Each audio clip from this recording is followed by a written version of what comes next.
Praise the lord. మీకు ఉదయకాలపు శుభములు. ప్రభు మిమ్మల్ని ఆశీర్వదించునుగాక. ప్రియులారా, ఈరోజు యోహాను సువార్త 8వ అధ్యాయం 29వ వచనంలో ప్రభు అయిన యేసుక్రీస్తు ఎలాగున తెలియజేస్తూ ఉన్నారు. నన్ను పంపినవాడు నాకు తోడై ఉన్నాడు, ఆయనకి ఇష్టమైన కార్యము నేను ఎల్లప్పుడూ చేయుదును, గనుక ఆయన నన్ను ఒంటరిగా విడిచిపెట్టలేదు అని తెలియజేస్తున్నారు.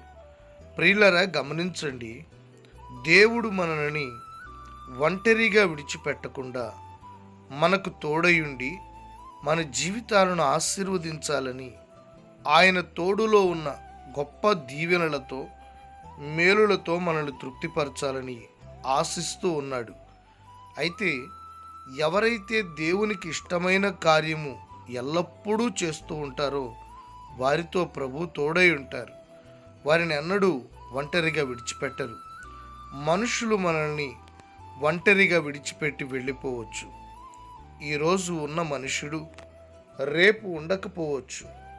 నిలకడలేని మనుషుని వైపు కాక నిరంతరము తోడయుండి నడిపించే దేవుని వైపు నీ దృష్టిని సారించి దేవునికి ఇష్టమైన కార్యమును నీ జీవితంలో చేయడానికి ఈరోజే నువ్వు ప్రారంభించు.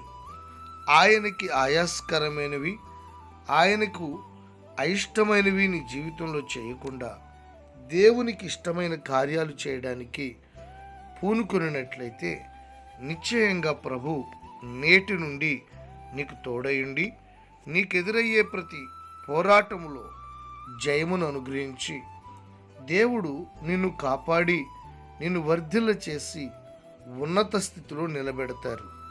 దేవుడు తోడై ఉన్నందువలన మన పితరులైన వారు ప్రతి ఒక్కరూ కూడా ఒక చక్కటి విజయవంతమైన జీవితాన్ని చేయగలిగారు.